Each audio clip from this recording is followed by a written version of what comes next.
Sa mga nakalipas na araw, kabi-kabilang operasyon ay kinasa ng mga otoridad sa probinsya ng Laguna. Kabilang sa mga naaresto, nakuhanan ng mga hindi lisensyadong baril at mga iligal na droga. Mga drug din naman ang nireid ng mga otoridad sa Zamboanga del Sur at Lanao del Norte. Ang mainit na balita, hatid ni Bernadette Reyes. 10 ang naaresto Biyernes ng gabi sa isinagawang one-time big-time operation sa Laguna.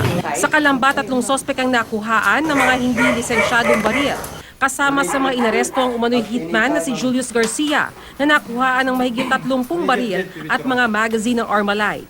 May nakuha ring baril at 3 pakete ng hinihinalang shabu sa bahay ni Narciso Mendoza. May 5 namang naaresto sa bayan ng Cabuyao at 2 sa Alaminos. Kasama rito ang 18 anyos na lalaking nakuhaan ng ilang pakete ng shabu at drug paraphernalia.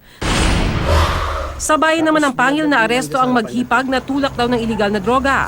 Nakuha sa bahay ni Geraldine Capayas ang mahigit 75 gramo ng shabu na may street value na 270,000 pesos.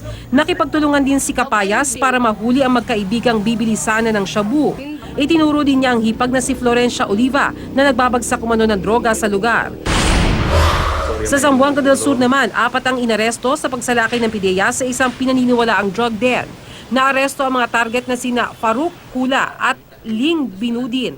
Nakatakas naman ang isa pang target na si Francisco Nalangan matapos makipagbarilan sa mga otoridad. 2 pa na naaktuhang gumagamit ng droga ang naaresto. Nasa 18 namang lalaki ang inaresto sa raid sa isang compound sa Kapatagan, Lanao del Norte kahapon. Nakuha sa kanilang nasa 20,000 pisong halaga ng pinaniniwalaang droga at drug paraphernalia.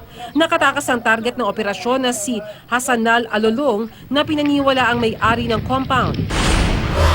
Patay naman ang chairman ng Barangay Kupang sa Arayat, Pampanga na si Melvin Guevara sa enkwentro sa pulisya.